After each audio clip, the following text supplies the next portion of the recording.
everyone. It's Wednesday, and your girls are back to celebrate making it this far through the week. Happy Wind Down Wednesday, everybody. I'm Keels. This is Nola Disney Mama, or as I know her, Courtney.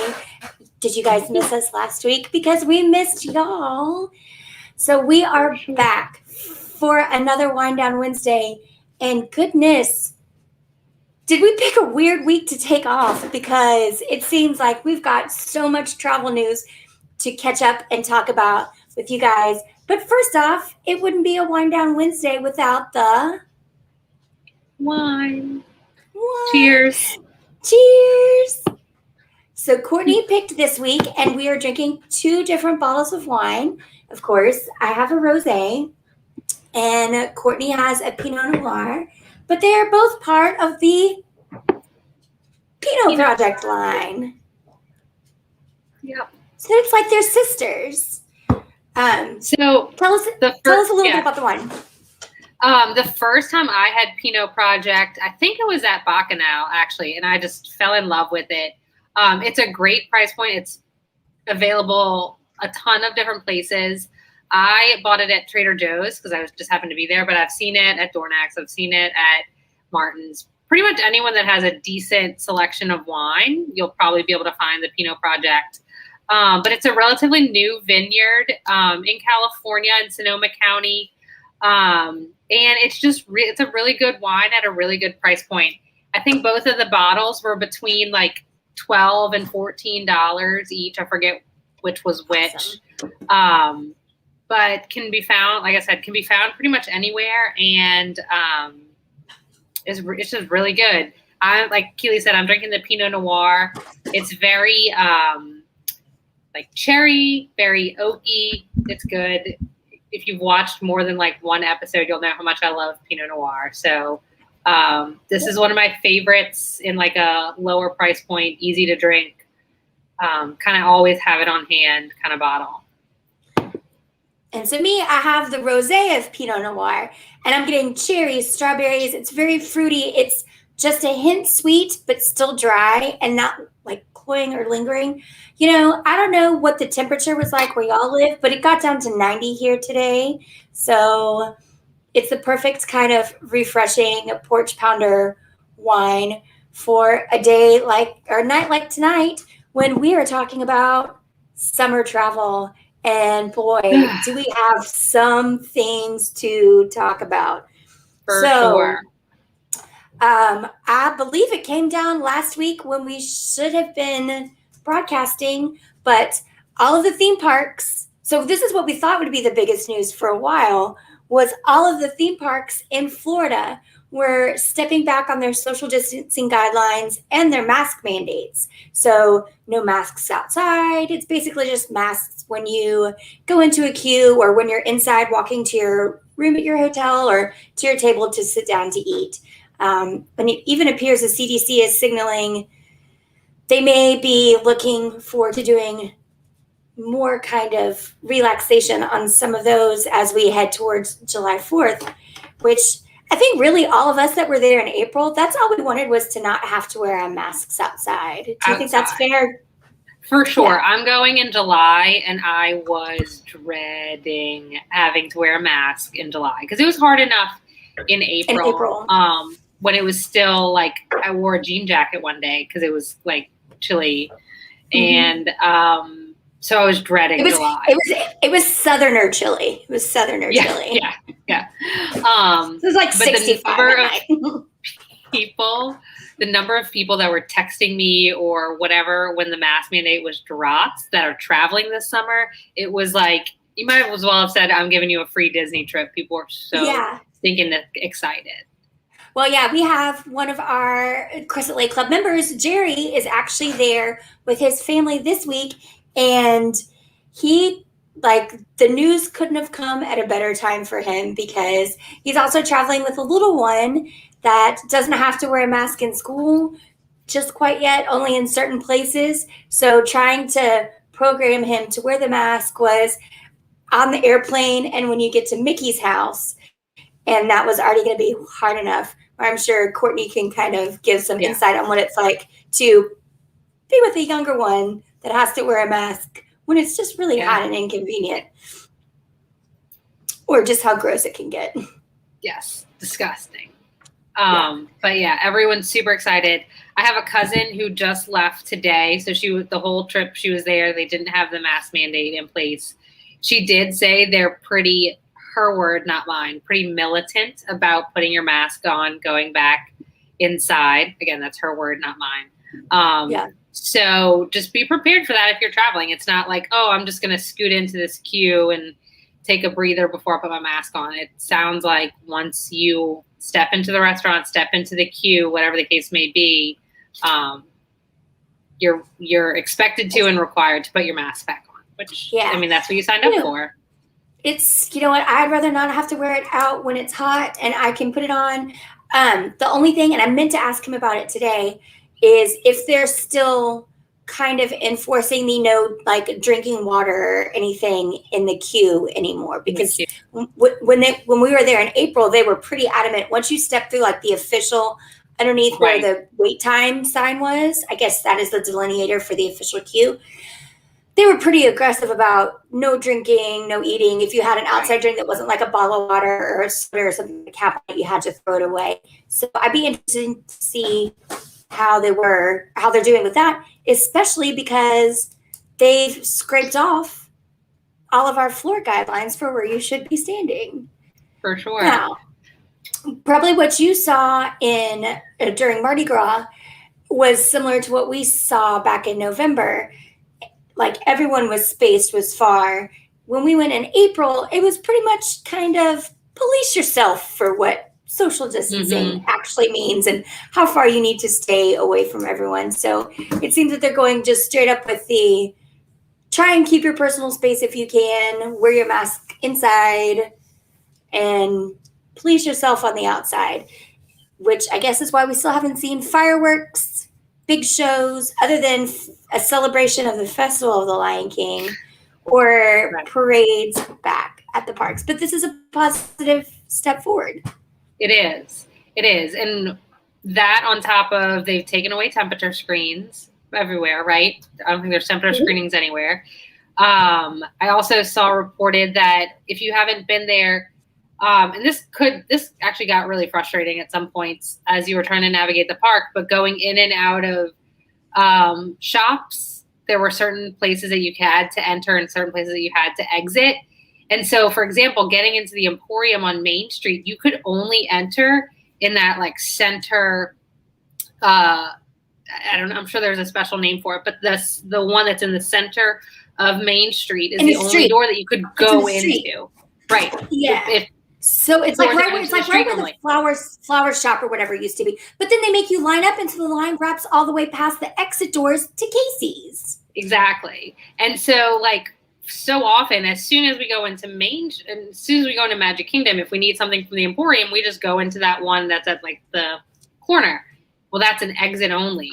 And so I've seen reports that they've taken away some of those entrance and exits. I don't know if it's property wide, but in a lot of cases, that the reason I was frustrated with that is because it like you said, bottlenecks things, made things more complicated, unnecessarily, and it didn't allow for a free flow, which, like, I don't know, to me feels safer to just have things flowing. Like, we know that just passing someone, the transmission is, like, negligible. You know, it's the sustained standing next to someone for 15 minutes where transmission is an issue. Which is the line to get into the Emporium, even though it's outdoors. But, you know, when you create that kind of congregate area, that's a point of concern. It's not like a queue to get into a ride that actually will transition to you still being standing in line indoors. Right. Plus, who wants to spend a whole lot of time in the Emporium? You're in there trying to grab what you want, dodging scooters that are just going in for a cool down everywhere. And you just want to get in and get out. We're not going to just stand and have a conversation with a random person that's trying to take the one size of that dog spirit jersey that you want, but they're just looking at it and taking pictures and thinking about it. No one would ever do that. No. So we're also seeing, as Courtney mentioned in some of her notes for the show today, it's not just the queue markers that are being taken away. What else are we starting to see in the parks and on some rides that kind of show us that the parks are returning to normal? Plexiglass, all plexiglass distributors throughout the country can't rake in the money anymore on all these plexiglass. I'm not sure they have any plexiglass left, to be honest. This is true. They hit the lottery last year on this. And they're ready to cash that ticket in and take a vacation. Maybe book a vacation with us. I don't know. Yeah. But yeah, plexiglass signs are coming down. I definitely saw in Soarin' they came down. I don't know. I think a lot of other rides they've come down. And they're seating people closer in some of the shows. So increasing capacity, which capacity in the park's increasing. So they have to do this, especially with none of those people eater shows. They need places for people to go. And one way to do that is to up the capacity on the rides. Yeah. And in the few shows that they do have open. Well, you know what? Sometimes, not Splash Mountain. I'm still going to get soaked if I ever let you guys talk me into going into Magic Kingdom and going on Splash Mountain. I'm not going to do that. I don't care how much tea on it's going to have on it. But yeah. But you're not going to go when it's redone? You're going to go. I know I will. Maybe. Oh. I'm going to wear a poncho. I'm going to sit in the very front so I can lean over and it just... Gallon bags in your shoes. Yes. Oh no, I'm going to put flip-flops and put them in my bag. And then I'll wear a poncho and I'm going to sit in the very front row and lean all the way over so the water just courses over my poncho and hits teats in the second row in the face. That's my plan. Sounds good. It's foolproof. Absolutely foolproof. So we're seeing plexiglass come down. Definitely the capacity is going up. I think they've just gone away from the whole charade. We talked about this a couple weeks ago, that the 35-50 was kind of like a moving target on how they appropriated what constituted that percentage. Yeah, for sure. And I think now our old buddy Bob Chapek is just assume we're increasing capacity. You'll be able to see, because the best thing when I listened into the shareholders call last week for Teats, because he was selling nuts, there was someone said, it's like, look, you say you're at 35% capacity, but then we see all of these people and the optics of just packed Main Street and packed parks. How is that 35%? And he really didn't have anything other to say than, oh, we've already been increasing capacity. We just haven't been talking about it. But it's really not 100, because looking at June, for the next 3 weeks, it is gray, gray, gray. There is nothing for the next 3 weeks. And then into June, you have a little bit of weekend availability, and that's it. And this is with annual pass holder blackouts about to come up. You still have nothing. So you've been booking a lot of travel this week for the summer and early fall for Disney. What kind of things are you seeing out there with the travel you've been booking? If you want to go between Thanksgiving and Christmas and you're not booked yet, call me, because it's slim pickings. And I was booking someone today who wanted top of the line, one of the most expensive room categories, and it was slim pickings. It was slim pickings. So it's not just the values and the moderates, the few that are open. She was wanting to stay at a very nice room category at a deluxe resort. And her dates were her hand was forced for her dates. I'll just say that. Like, she didn't, we got it. But, but yeah. It's wanted a theme park view at Grand Floridian, and there was literally one date option between the week before Thanksgiving and Christmas. That's not a cheap room. It's not a cheap room also. And I can't, in all the years I've booked holidays at Disney, I can't remember a run on Christmas like this before July 4th. Heck, before actual Memorial Day. Right. Like, most people start getting serious about Thanksgiving and Christmas right after July 4th, and hopefully before Labor Day. As a travel agent, that's all you want is please decide what you want to do for book by Labor Thanksgiving, Christmas, or New Year's by Labor Day to at least give us the best shot at getting you what you want. Yeah. But usually not until after July 4th, because that's kind of the first big family. They're not thinking about it. We just came out of Easter. July 4th is the next big friends or family kind of long weekend get together because school is out and you get to go see everybody. But I will say they're definitely fluctuating things, because another family I booked, we're back and forth on what room category they wanted, what resort they wanted, and this was for October. They're going October before the 50th. Okay. September, because there is no October before the 50th. They're going the last week of September, and literally every time I looked, the room was available, and then it wasn't, and it was, and it wasn't. So things are definitely fluctuating. Yeah. And so if you're not getting what you want, give it a day, and maybe it'll open up. But like I told the family today, let's get you booked on something, and I'll keep checking. And if the dates you actually want become available, we'll transfer it, because you can do that. Disney's transfer policy and cancellation policy is very generous. So I was like, but if you want to travel, you need to put your deposit down. Somewhere. You need to get somewhere. And so that's definitely what I encourage. So Ryan mentioned we still have quite a few resorts that aren't open even through the holidays. And I'm not quite sure if Disney, I know DVC was still doing it when we were there in April. And actually, a lot of the hotels, so where we stayed at Bonnet Creek, they were doing the same thing where either because of COVID precautions, staffing, or some kind of combination of both, if you checked out of a room, they would let that room sit 24 hours before they went in to sanitize and turn it over, just as part of CDC protocols that any kind of particles basically die off after 6 to 8 hours when they thought they could live off of surfaces and things like that. So I know we're through the summer, at least through July 4th, I think we're going to still see a throttle on some hotel room capacity, but we still have the main building, the non-DVC component of Animal Kingdom Lodge is not open. It's not open. A massive resort. Neither Port Orleans. Neither Port Orleans. Neither of them. And that's another huge campus of Disney hotel rooms. Can you imagine if they were to open up Port Orleans, because people love Port Orleans so much, and say for Christmas it's $499 a night? It would. Yeah, it would buck. It would buck.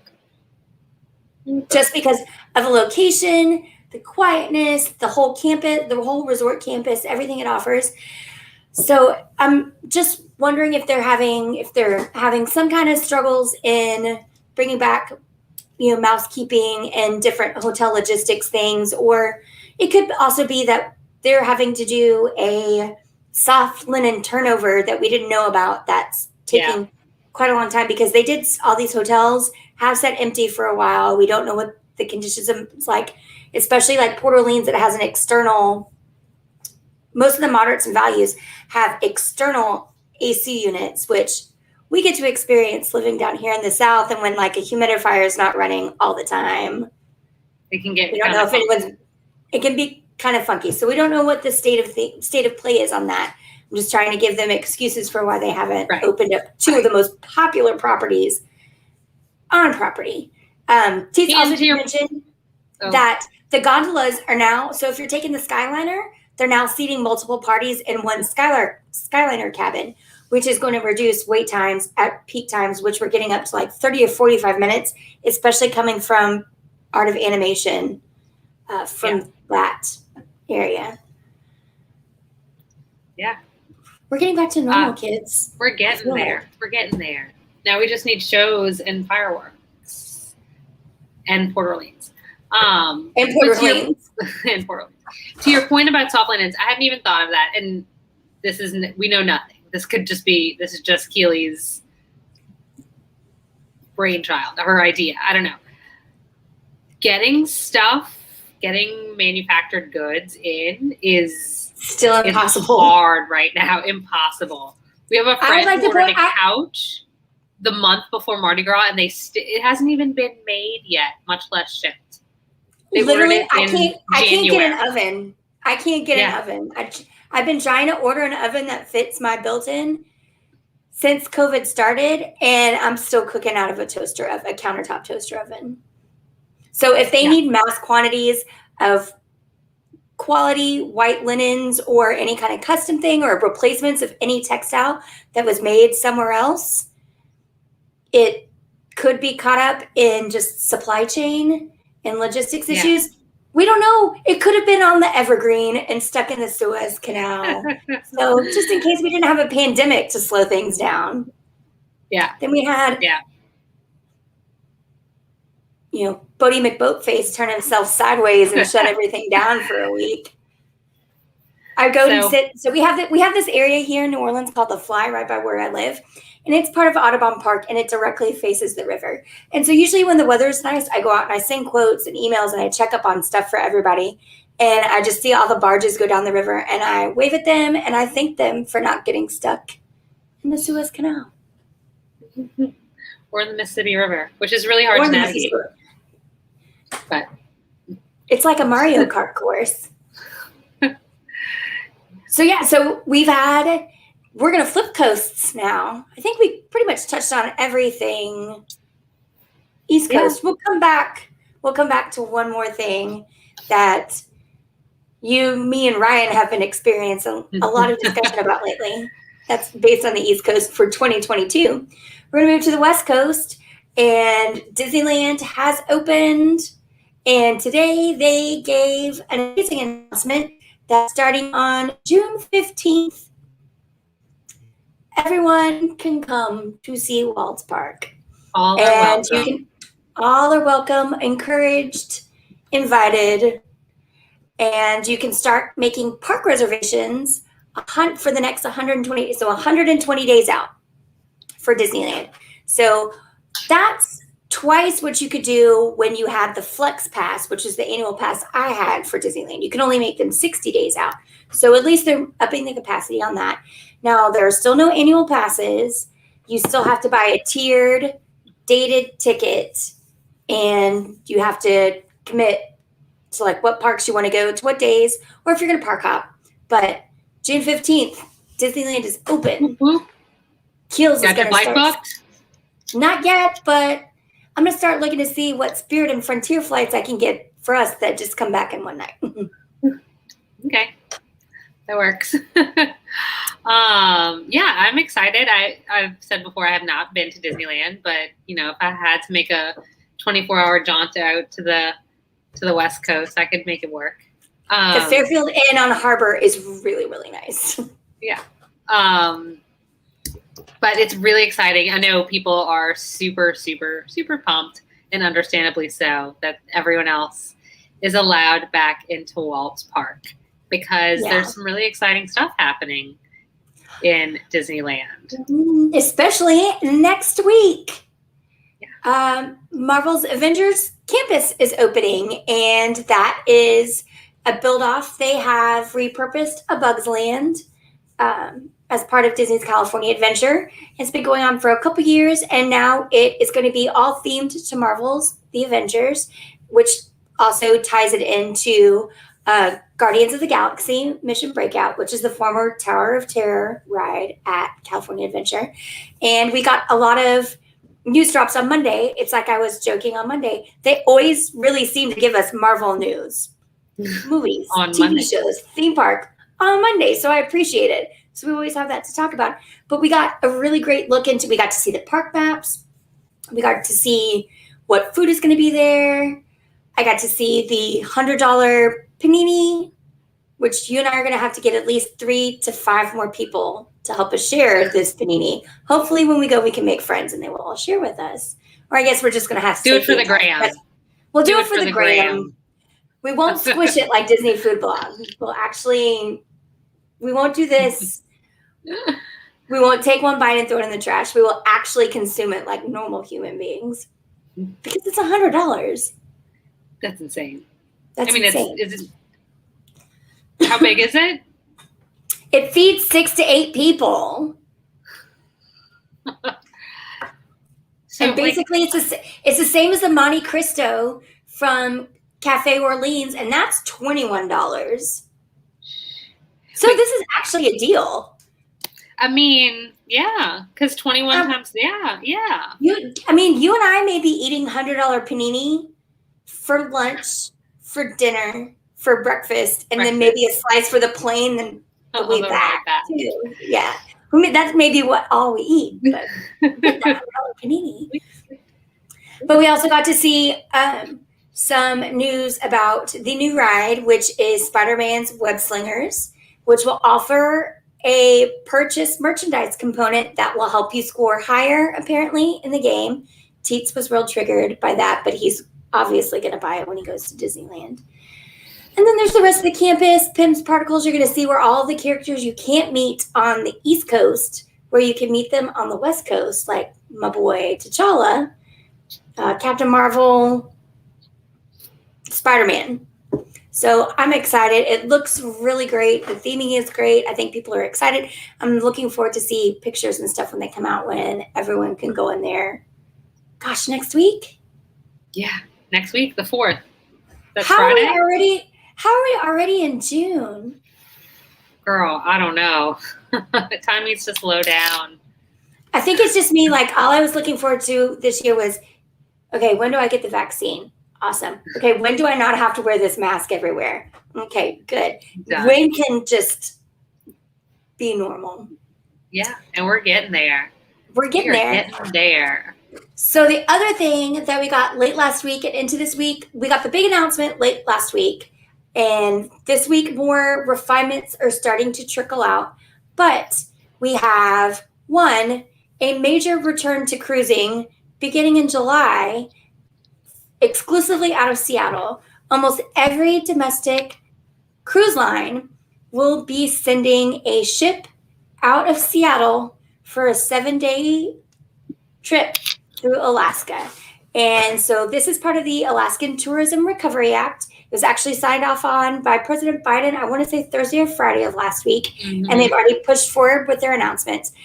So if you're interested in cruising Alaska, Royal Caribbean, Celebrity, Princess, Norwegian, Carnival, all are deploying ships currently and are vaccinating up their crew members to cruise Alaska for the majority of this Alaskan season. So that's July, August, middle to late September.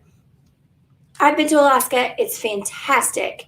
Absolutely fantastic. And it seems like with the guidance of the ports in Alaska and all the cruise lines kind of getting together, it will require vaccination. So that is anyone before August 1st, 16 and up has to be vaccinated. After August 1st, anyone 12 and up has to be vaccinated.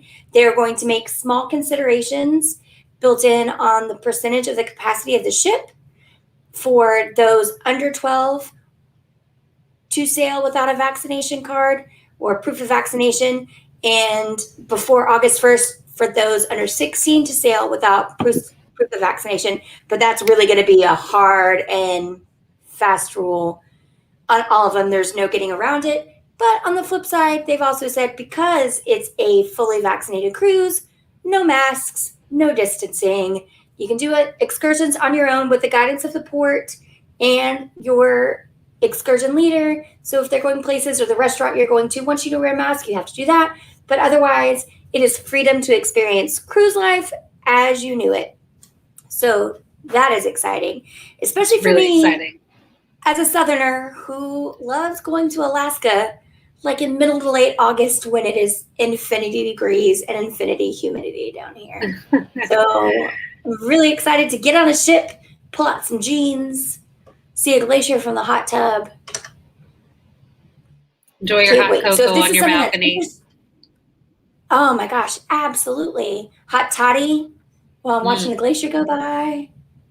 Like that 60 degrees where you had to wear a jacket the other day. No, I'm just embracing it. I'm in my swimsuit in the 60 degrees. Let me just take this back with me.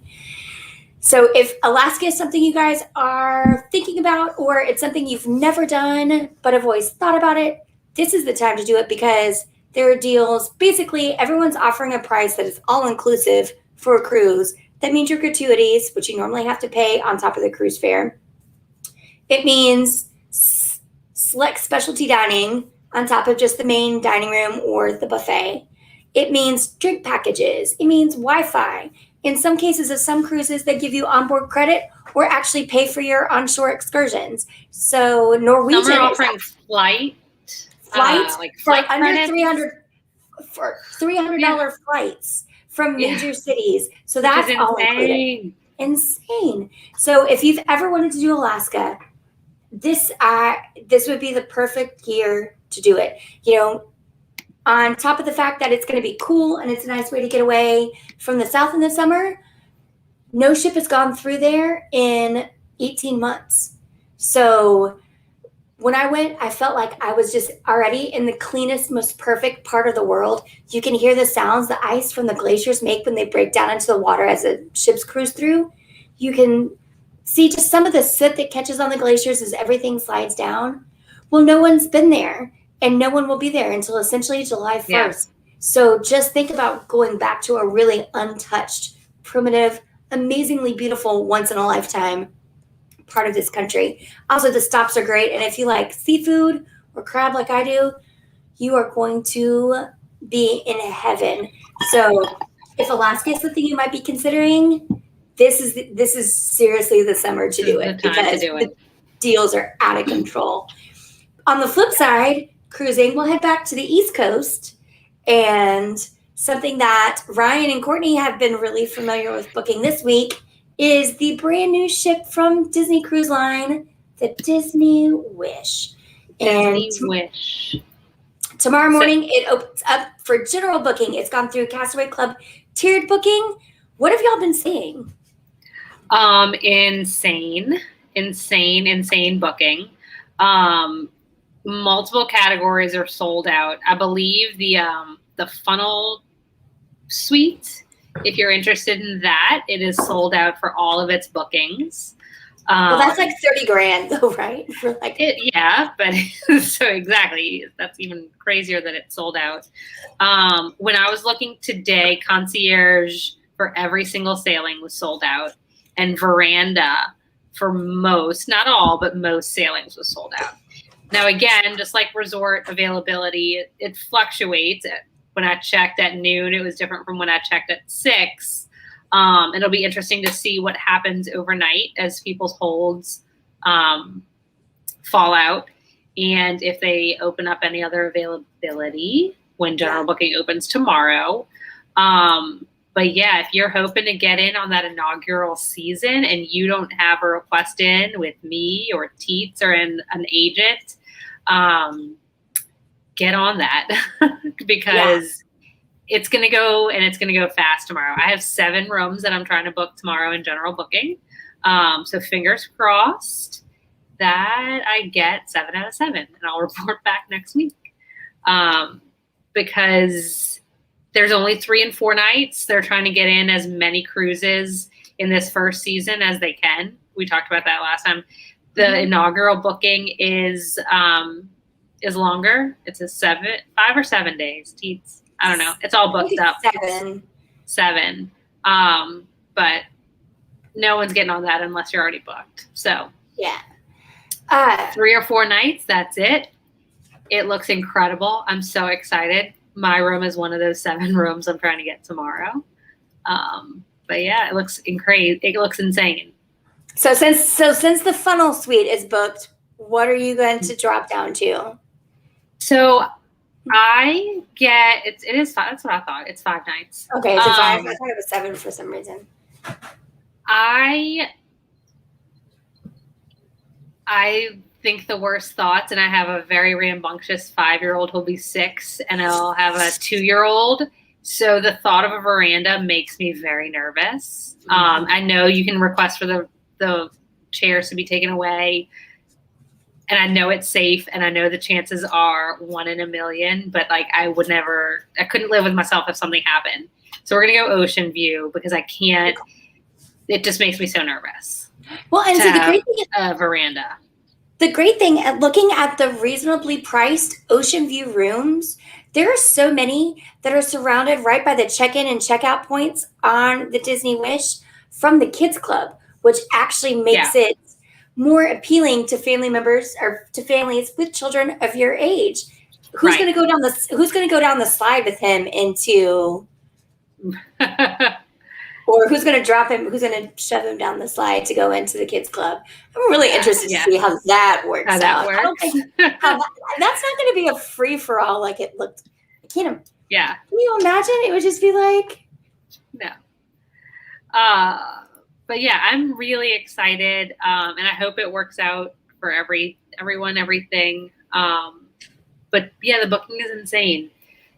The fact that concierge is sold out across almost all sailings, at least when I look back. Yeah, and so here's this is just similar to my hotel take on how they're rotating rooms, and we don't know what everything is going to hold. You don't know what the CDC is going to say because we still have a conditional sailing order through November. And in November, they still do have the right to keep that in position. We're kind of using what we're all about to do this summer and fall to determine the future of cruising going forward. So at this point, I can tell you major cruise lines, not Disney. Disney is the only one that is not booking anyone until the beginning. You can still buy a cruise for next year, but I do not believe Disney will sail at all this year unless they can somehow find a way to salvage like December out of Port Canaveral and Galveston. We'll see. That's just going to be my guess. But you're seeing everyone else is just doing max capacity at between 40 and 60% and no interior rooms. They're just doing all balconies, all suites, some ocean view, and no interior rooms. And I think that's largely they're giving part of the ocean view rooms to separate out entertainment, and they're using the rest of the interior rooms to separate out crew, so you don't have 3 people in a really, really dorm congregate setting just until they get permission from the CDC to spread back in. So I also think that plays a little bit into how they are holding stuff back from the Wish, other than the really, really bonus things like concierge and suites and certain like there are very, very specific verandas that DCL lovers just have to have. Yeah. Or some of the ocean view family staterooms that have the double portholes that have like the couches and the portholes. Those go really, really quick. It's very special rooms like that. So I think they put those out and let everyone go for it. I think if I had to guess, tomorrow we're going to see a lot of just general guarantee open up in a couple of different categories on all other sailings. And they're going to get put into better categories. Like you book a veranda, maybe you're going to get put into a 5B. And then start selling the lower category straight as a category number when the CDC allows cruises to actually go at 100%. It's just thinking about poor Disney Cruise Line has had to lift and shift or refund or credit so many people. Yeah. I mean, like in my mind, we have to be back at 100% capacity by next summer. We don't have to, but all logic points to us being back at 100% capacity. Mm-hmm. But you're right. If they booked 100% capacity this summer, this last week and this week, and then had to turn around, in January and say, just kidding, since we can only sail at 80%, sorry, 20% of people, here's your money back times 2, like we did people would lose their minds. And I also haven't been able to see, and maybe Ryan will know more. Has it only been domestic cruisers that have been able to book? Has anyone from the UK or Canada that is a Castaway Club member, or does anyone who knows somebody? Because we don't know when they're going to open their borders for sailing too. So you have to feel like if they weren't allowed to book, even if they were a Castaway Club member, you'd want to still hold back a percentage of your allotment for some of your foreign loyalty members. Right. I don't know. It's a lot of a shell game. When I went to go look at the one you're looking at, I could not believe. I'm like, there's no way. The only thing available is only for 2 adults, a guarantee at the lowest level of ocean view. I'm like, there's no way. There's no way.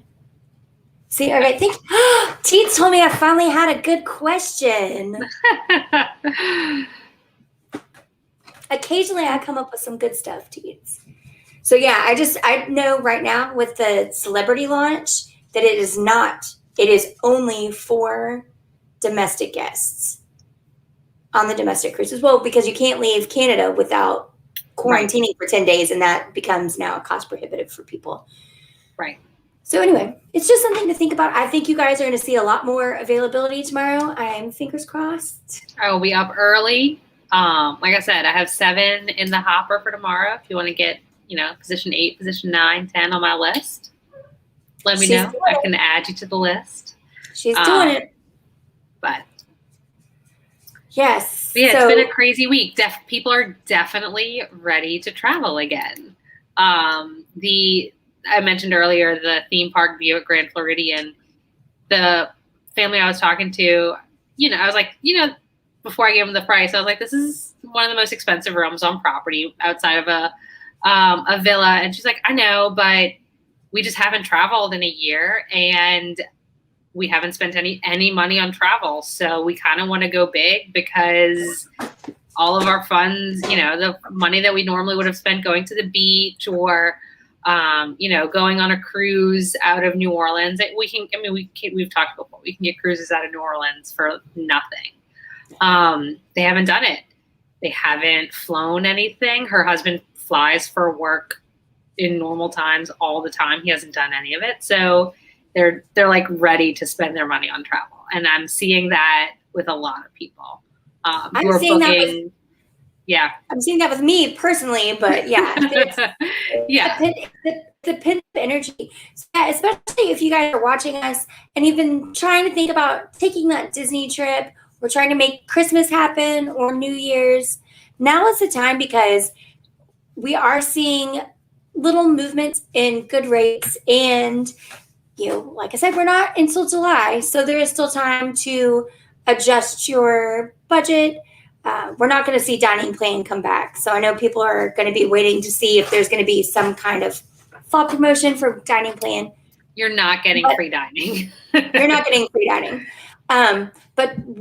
So to book a package at Disney with park tickets and just lock in what you think you may want to do is $200. $200. Balance is due 60 days. It's 60 days before you travel. 30.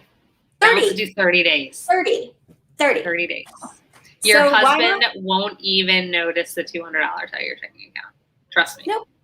Nope. And then but that's the other thing is it locks you in for at least a package at the resort you want to be if that resort is available.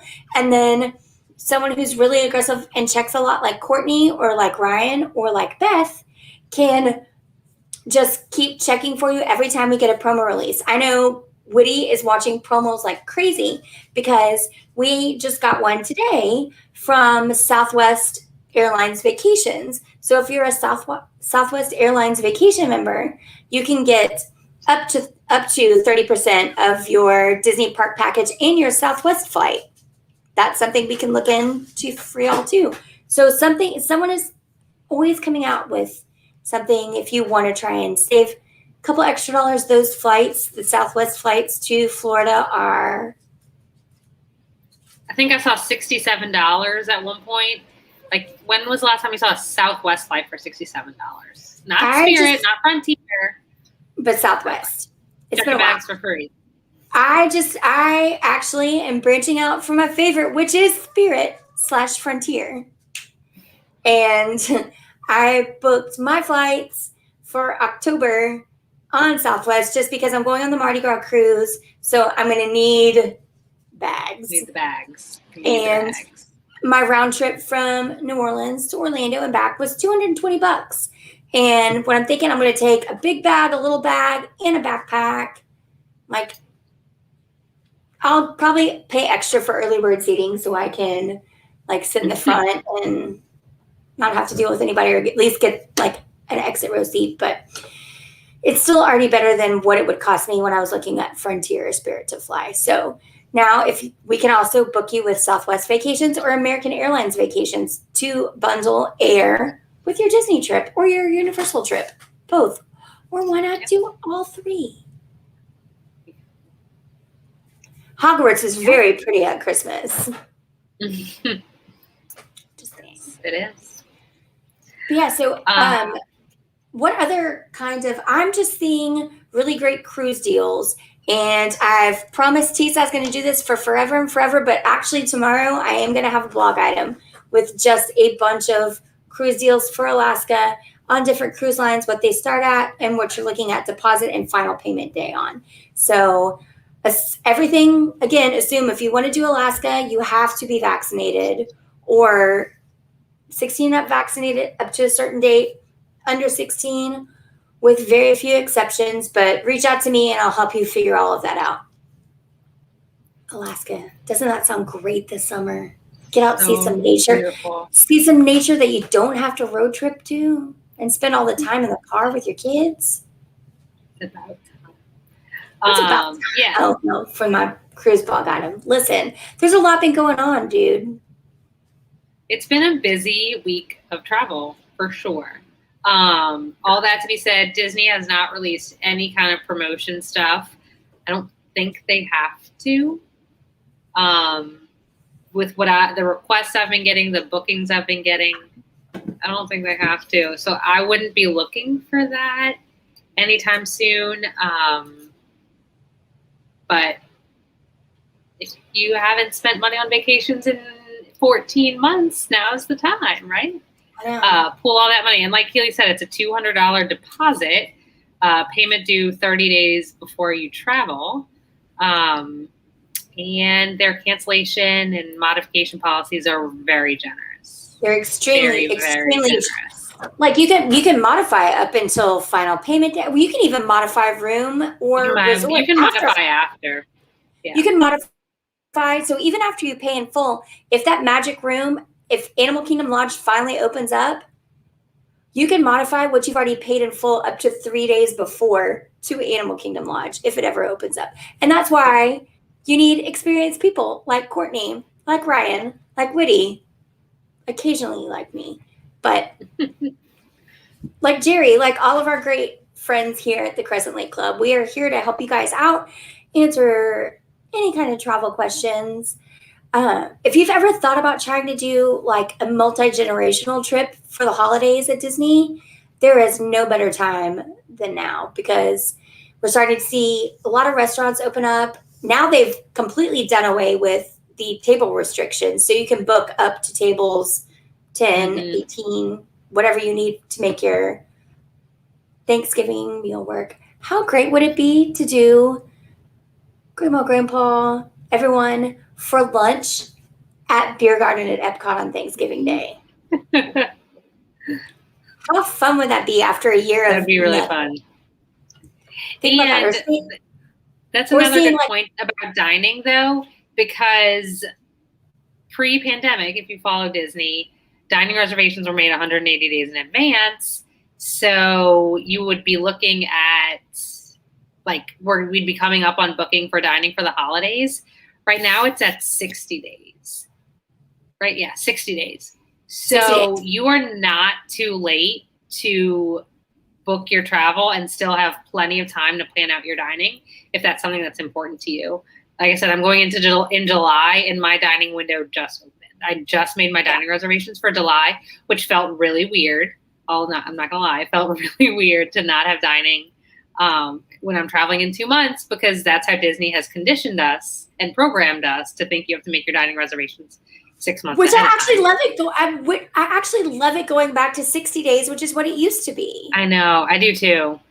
But and all that to say, if you're going for the 50, if you want to go for the 50th, if you want to go for the holidays, and you think, oh, but I'm not going to get Cinderella's Royal Table, or I'm not going to get Topolino Terrace, which I really want. That's going to make my trip.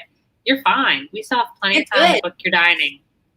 Yep. The great thing about the Crescent Lake Club is we have a great group of 10 people that are awake basically 24 hours as a conglomerate. So someone is going to get you that reservation at 6 a.m. the day it comes open. Don't you worry. And I don't know. We haven't put pen to paper, but I bet we've eaten at almost every dining location on property. Oh yeah. I know I've done the golden spoon challenge that the disc boards used to do, and I'm missing like a lot of quick service or like carts and stuff, but with very, very few exceptions, I've been to most places. We've got Jerry is out there and he's just running the gamut on all the character dining right now. So he did Chef Mickey's, he's done Topolino's. Yeah. I think I've done every character dining. I mean, kids. I've never done Garden Grill. Oh my God. We do Garden Grill almost every trip. Never done it. I will sing Garden Grill's praises up and down. I've worked at Garden Grill, but I've never actually had a meal at Garden Grill. It's fresh food, especially with how they're doing charactered meals right now. It's the best. It's the best. I think, so what's your take on that? Because I think it's actually better this way where you can stage for better, cuter pictures. Yeah, yes, to an extent. There is something about them going up. Teeth, it's like food that you would actually eat. You need to go to Garden Grill. Well, he did like Liberty Tree Tavern, didn't you? Yeah, it's very similar food. Teeth has never been to Garden Grill. I am aghast that y'all have not. But I also get it because there's also amazing food in Epcot in World Showcase. So I understand as adults not having gone to Garden Grill. As a mom with kids, Garden Grill is a staple that we go on almost every trip. I do like how they're doing character dining there. I don't like right? I don't like that there's not seating up there. In the sense that like the capacity of the restaurant is half of what it is. But I do like it. I'm really hoping to go to Topolino Terrace in July again. We went. I got a call about that one. It was the best brunch. He was real dubious because it was very, very expensive. And now Topolino Terrace brunch is a must do for our Cajun friend from Baton Rouge, who is currently there right now. So it's pricey. But I don't know. If that's your biggest meal of the day with two younger kids, so his daughter is in 3rd grade and his son is in pre-K or going to kindergarten. So if you can get away with one meal and then just like snack throughout the rest of the day, is that pretty good? I don't know. I'm not a parent. Yeah. No, for sure. I mean, that's what we do. Teeth loves the well done steak and eggs at Topolino brunch. I think I got the omelet. I don't remember what I got, but it was good. I remember it was good. I also love the arts. So all the characters dressed. Daisy in her ballerina outfit is perfection. Perfection. Oh my God, Ryan Teets. Why even say you love Topolino but don't love the characters in their artists' outfits? They're freaking adorable. The view is beautiful. He's mad that I made fun of what he chooses to eat, which is well done steak. Oh, Let's get a burger. Just ask if they can just give you a kid's burger or something. Yeah. Chef Mickey's looks great. Chef Mickey's has opened up for dinner. Cape May Cafe has opened up without characters, which is character. Right, I agree. Characters were the best part of Cape May Cafe. Food's okay. We've been to Cape May a few times just because we love Beach Club.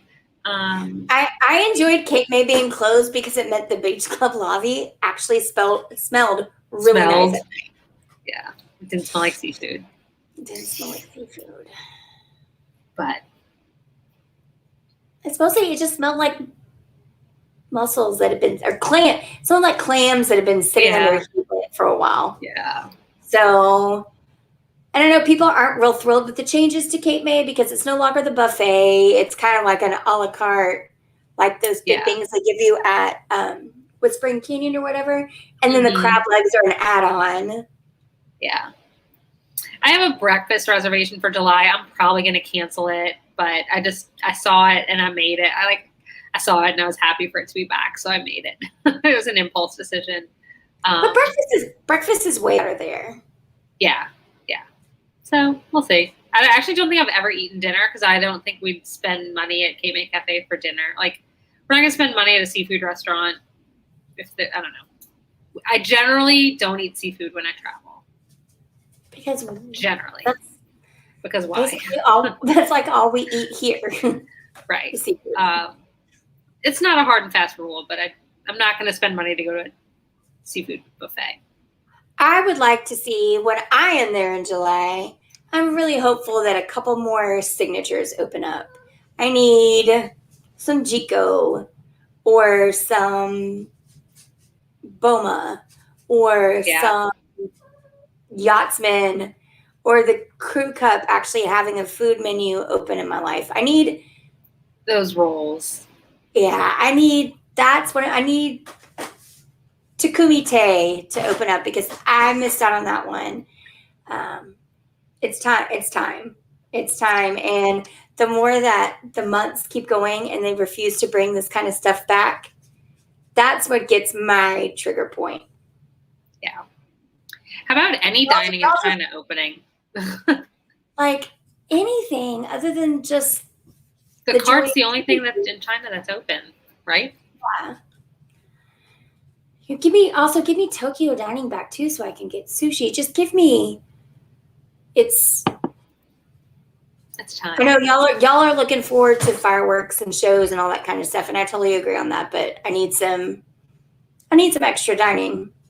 I'm ready. I'm done. Yeah. So what else we've gone through? I'm looking at your list. Teets, anything you've got that we've missed out on that we need to talk about? I'm sure I can literally hear him saying, "I had the waffles." Actually, I had the waffle. I can hear it in my mind. Which means he paid $60 for a waffle. It's not $60 for brunch. It's a set menu. Is it $60? Tease, how much is brunch at Topolino a set menu? It is, yeah. With gratuity, he paid $60 for a waffle. Could have saved that for his web slingers hand thing. Could have bought another Banshee. But with gratuity and stuff, yeah, that makes it $60. If you have a mimosa, it's definitely $60. Okay. Well, I think that's all the news that we have. Like I said, no promotions out, but you have some pent-up travel demand. Give us a call, email, Instagram message, slide into my DMs. Oh, whoa. CLC after dark right there. To book your travel. Okay. It's good that you preface that. It's good you preface that. Yeah, we're able to, and if there's something that you're looking for that we haven't talked about, there are great deals for all-inclusives. If you just want to take your bae away on a vacay to Cabo. Who's rhyming now? Yeah. We can look that up. We can also, I'm keeping up to date on all of the travel restrictions that different ports of call in different countries for direct flights are requiring now that we've started being vaccinated. Also, if you are looking at Alaska, Alaska is one of the only cruises that currently are allowing you to do non-cruise line offered excursions. And I'd be happy to put you in touch with some of the vendors that I've been to. Whale watching, zip line, fishing, you name it. Alaska it's a deal. Just give us a chance to price it out. Even at an inside room for 2 people or an ocean view, you're going to be like, why wouldn't I go? You cannot eat a meal out per day for the price that you can cruise Alaska. Yeah, and especially when you cruise Alaska, and in most of these, they're giving you an open bar and your 3 meals a day, specialty coffees, bottled water, all your drinks, pool, entertainment, and that's just that. And a lot of them free Wi-Fi, And you're in Alaska. And you're in Alaska. Raise your hand if you've seen a glacier. I've seen a glacier. I want to see a glacier again. I know. I saw a bear from a balcony, like a grizzly bear. I saw a bear eating salmon, whatever, and salmon spawning and him like, whatever, eating them while we were ziplining. It was incredible. It was incredible. I've seen whales, humpback whales, one killer whale. It's just like it probably was Free Willy. We tried to watch that the other night. My son was not having it. It was way too sad. I feel that. I felt bad immediately when I made the Free Willy joke. But yeah, you see the humpback whales, their tails and and how they all pod together. It is the cool. It's the salmon run. You see all these things that it literally is a bucket list trip. Like even if you don't have it on your bucket list, you'll be like, "Oh, that should have been on my bucket list," because Alaska's incredible. This comes from us, and we all live down here, like amongst nature, and we can see gators and redfish and all sorts of. And I also don't like nature. I don't like being outside. I'm outdoorsy, and I like to drink on a patio. And right. Alaska has been a top 3 cruise for me, so much so that I'm going again at the end of August because I cannot wait. Need that. And you can't beat the prices. And you can't beat the prices. So again, if you guys have questions, you know where to find us. We're on crescentlakeclub.com. Don't forget to hit that purple follow button here on Twitch or the subscribe button on YouTube. Hit that bell notification so you know when we go live, like we did yesterday with Teets's Tuesday takes, which frankly were basically me just giving Teets shit for an hour. It was fun for me. I don't know how fun it was for everyone else. Basically, they just took our text conversation and set it on Twitch and YouTube for all of you to see. Yeah, that was pretty much it. Like, Teets, what takes do you have? He's like, I just want to talk about Jane being terrible and maybe web slingers. And I'm like, okay, let's see what I came up with. Here we go. IP explosion on the Disney Wish because Teets hates IP being put anywhere. But if you like IP, back to the Disney Wish, there is something for everyone. There is a Star Wars bar. There is an Avengers dinner theater. There is Frozen. There is Toy Story. There's lots. Literally everything. If you your favorite Disney character being Big Al from Country Bears, I'm pretty sure you can find something you will love on the Disney Wish. For sure. Don't squish. And he was real worried when I put up, would you eat this? It was a cupcake. So I think that's probably it for us tonight. I think so. No Sunday stream. I will be back with another special guest for Marvel Monday. And then Courtney and I will be back next Wednesday with another edition of Wind Down. Again, check out our website, crescentlakeclub.com. We have a really great blog there. That's where you can contact all of us. We're going to have a bunch of promo blog items going up through the weekend on what cruise lines, Disney, Universal, SeaWorld, you name it, is offering. But until then, cheers. Make it through the rest of the week. Enjoy your weekend, and we'll see you next Wednesday.